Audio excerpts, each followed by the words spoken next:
చంద్రబాబు నాయుడు గారిని నిర్బంధించి తప్పుడు కేసుల్లో జైల్లో పెట్టినప్పుడు 206 కార్యకర్తలు బాధతో చనిపోయారు.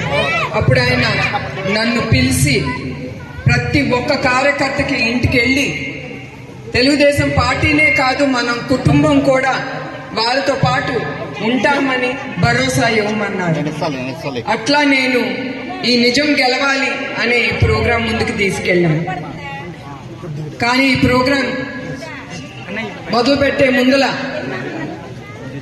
నా శ్రేయోభిలాషులు చాలా మంది చెప్పారు, నువ్వు ఎట్లా ముందుకెళ్తావు, నీకు తెలుసు అక్కడ అరాచకాలు, ఈ ప్రభుత్వం చేసే అరాచకాల గురించి నాకు గుర్తు చేశారు.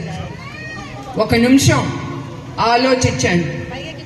కానీ తర్వాత నాకు అనిపించింది, చంద్రబాబు నాయుడు గారు చెప్పారు నేను ముందుకెళ్ళాలని.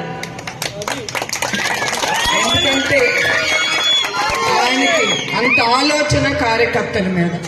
అట్లా ధైర్యం చేసి నేను వెళ్ళాను, వెళ్తున్నాను కూడా. కానీ ఇప్పుడు నాకు తెలుస్తుంది, ఇట్లా నా కార్యకర్తల్ని అందరినీ, నా బిడ్డల్ని అందరినీ నేను కలుసుకోగలుగుతున్నాను. ఎట్లా నేను భయంతో ఒక అడుగు ముందుకేశాను, అంత ధైర్యం ఈ కార్యకర్తలు మీరందరూ నాకు ఇచ్చారు. మీరున్నారని రోజు నన్ను ముందుకు తీసుకెళ్లేది మీరే. అవునా కాదా చెప్పండి? ఎప్పుడు తల్లిని బిడ్డలు బాగా చూసుకుంటారు, అట్లా ఈ తల్లిని ఎంతమంది బిడ్డలు ఉన్నప్పుడు నాకేంటి భయం అని ప్రతి రోజు తర్వాత నాకు అదే ఆలోచన. నాకు ఒక పక్కన చాలా సంతోషం, ఎందుకంటే ఇట్లా మిమ్మల్ని అందరినీ చూసి ముందు వెనకాల పక్కన మీరందరూ నన్ను కాపాడుతున్నారు. అది ఎందుకు? మీకు తెలుగుదేశం పార్టీ మీద ఉండే గౌరవం, చంద్రబాబు నాయకత్వం మీద మీకుండే గౌరవం, అది నాకు సంతోషం. కానీ అట్లానే ఒక పక్కన బాధ కూడా, ఎందుకంటే ఇట్లా కుటుంబం బాధతో ఉన్నప్పుడు మిమ్మల్ని అందరినీ కలుసుకోవాలని. మీకు ఒకటే గుర్తు చేయాలనుకుంటున్నాను మీ కార్యకర్తలకి, మనం ఈ 5 ఏళ్ళు చాలా ఎదుర్కొంటున్నాం. ఇంకా కొన్ని రోజులే మిగిలింది ఈ ప్రభుత్వం అరాచకాలకి. కొంతమంది కార్యకర్తలు నా మనసులో ఎప్పుడు ఉండిపోతారు. ఒకరు మాచర్ల సుబ్బయ్య, ఆయన్ని ఈ వైసీపీ రాక్షసులు ఆయన్ని పట్టుకుని కొట్టి ఆయన మెడ మీద కత్తి పెట్టి జై వైసీపీ జై జగన్ అని చెప్పమంటే ఒకటే చెప్పాడు ఆయన చివరి వరకు, జై చంద్రబాబు నాయుడు గారు, జై తెలుగుదేశం అని. అంతే, అక్కడితో వాళ్ళు అతన్ని చంపేశారు. అది మన తెలుగుదేశం కార్యకర్తల్లో ఉండే ధైర్యం.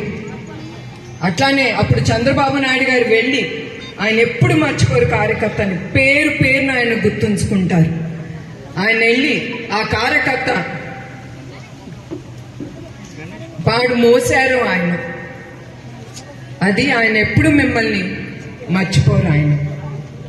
అట్లానే నందనం సుబ్బయ్య, ఆయన కూడా ఇట్లా శాండ్ మాఫియా జరిగేటప్పుడు ఆయన కూడా వెళ్ళి ఎదుర్కొంటే ఈ వైసీపీ రాక్షసుల్ని అట్లానే అక్కడికక్కడ ఆయన తొడిసి చంపేశారు. అట్లానే హంసవేణి బంగారుపాలెంలో తెలుగుదేశం కార్యకర్త, స్త్రీ అనేది కూడా చూడకుండా ఆ అమ్మాయి చేసింది ఏం లేదు. నీళ్ళు వచ్చే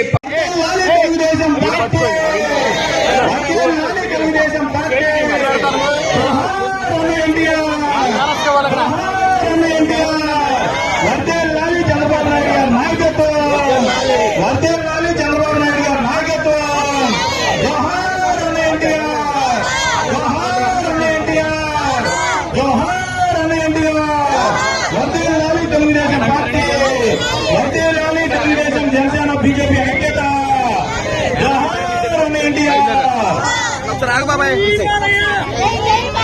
అమ్మా ప్రధానంగా కలవండి అందరూ. నీవు ఆశ్రయించినటువంటి ఈ పిల్లలు మీరు దీవించుకొని విజయ గుర్తుగాను విజయ సింగారంతో దీపపైన దీపమనుకోవాలి యేసు క్రీస్తు అనే ఉన్నతమైన నామమున ప్రార్థించి అడిగినటువంటి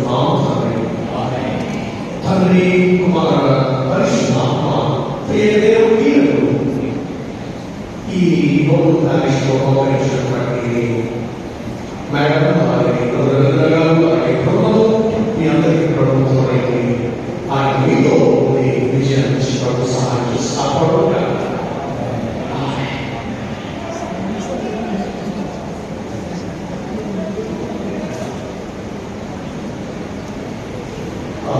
లోకేష్ గారు వారి యొక్క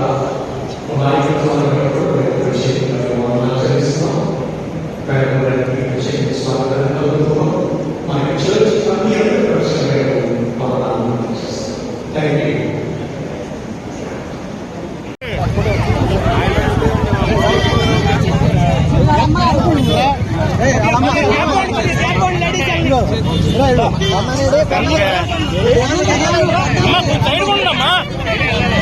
బాబు ఎవరు